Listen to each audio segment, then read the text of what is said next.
Ballot पेपरवर घ्या की आमची मूळ आणि राष्ट्र मागणी आहे। आम्ही पक्षाच्या वतीनं आदरणीय पवार साहेबांना निवेदन दिलं, पवार साहेबांची चर्चा केली आणि राज्यातल्या जनतेचा एकच सूर आला की ईव्हीएम हटाव आणि देश बचाव। शाही ते लोकशाही संपवण्याचं कठीण कार्य निवडणूक आयोग करते आणि त्याला भाजप आणि संघ त्याचं समर्थन करते। मित्रांनो, त्याचं उदाहरण तुम्हाला देतोय। मार्करवाडीमध्ये जे मतदान झालं, या मतदानाच्या विरोधामध्ये सामान्य जनता ग्रामपंचायतचा ठराव जी लोकशाहीला म्हणतात त्या लोकशाहीला संपवण्याचं काम या भाजपच्या माध्यमातून केला गेला।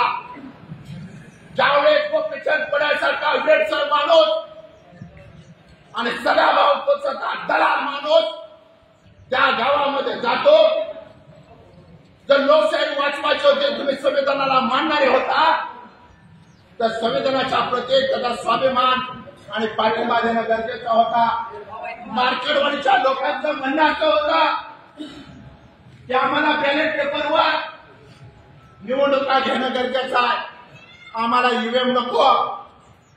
मग माझाही सवाल आहे निवडणूक आयोगाला आणि त्याच्या अंडोपंडूचं समर्थन करणाऱ्या पक्षाला, जर आम्ही म्हणतो जनतामध्ये सर्वसामान्य शेतकरी, कष्टकरी, कामगार, महिला, युवा, कामगार, नोकरीदार वर्ग, सामान्यातला सामान्य गरीब माणूस म्हणत असेल निवडणूक बॅलेट पेपरवर घ्या, तर का तुम्ही निवडणूक घेत नाही?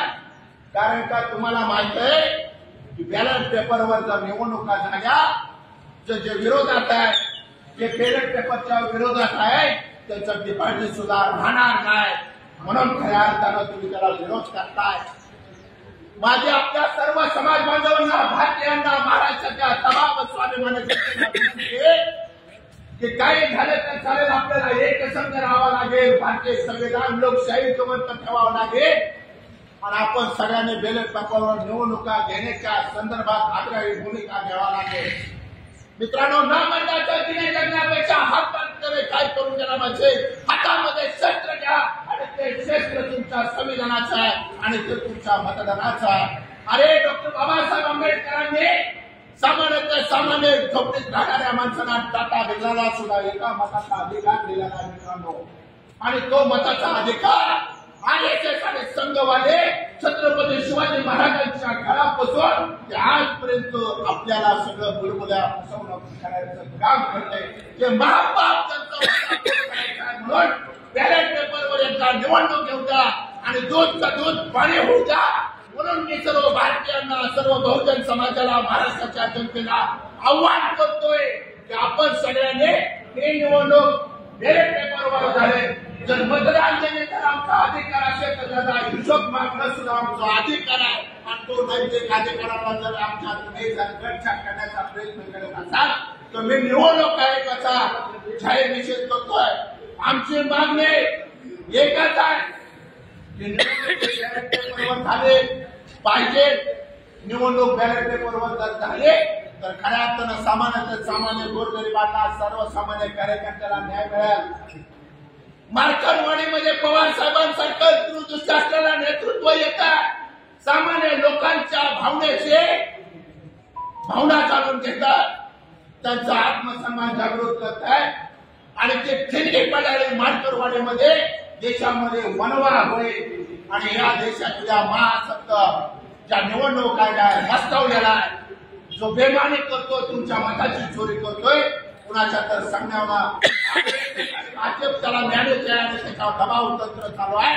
त्याचा प्रथमतः आपल्या सर्वांच्या वतीनं राष्ट्रवादी काँग्रेस पार्टी शरदचंद्रजी पवार साहेबांच्या वतीनं मी निषेध व्यक्त करतोय। आदरणीय पवार साहेबांच्या विरोधामध्ये गोपीचंद पडळसारखा एक वेडसर माणूस आणि सदाभाऊ खोतकरांना शेतकरी संघटनेला फोडणारा घरफोड्या माणूस पवार साहेबांच्या विरोधात येतात आणि नायनाच्या या वयामध्ये पवार साहेबांच्या विरोधात विक्री होता। प्रथमतः मी त्या गोपीचंद पडळकरांचा आणि सदाभाऊ खोतचा जाहीर निषेध करतोय।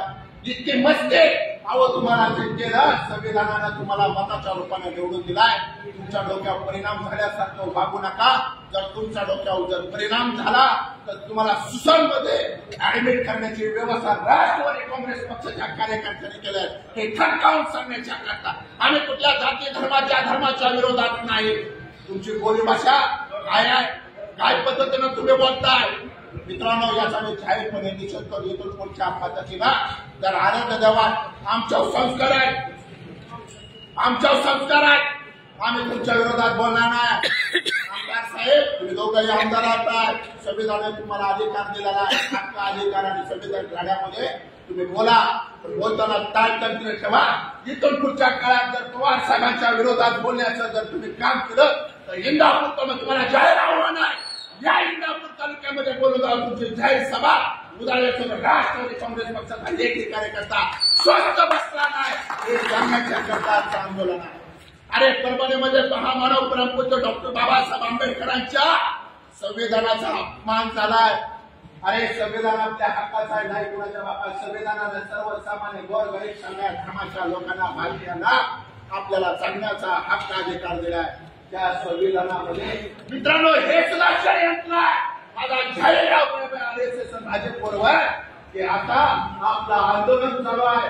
आंदोलन हे वाटावून देश बचाव म्हणून हे आंदोलन भांडाफोड होईल. मोदी शहा आणि फडवणे आणि भाजप उघड्या नागणं होईल म्हणून त्यांनी ही दंगल घडवून आणलेली आहे. मित्रांनो याचा जर नार्को टेस्ट केली, याच्यामध्ये वेळ आरोपी तळागाळातल्या एसपीडी वासपीने आणि गृहमंत्र्याने जर आदेश दिले तर तत्काळ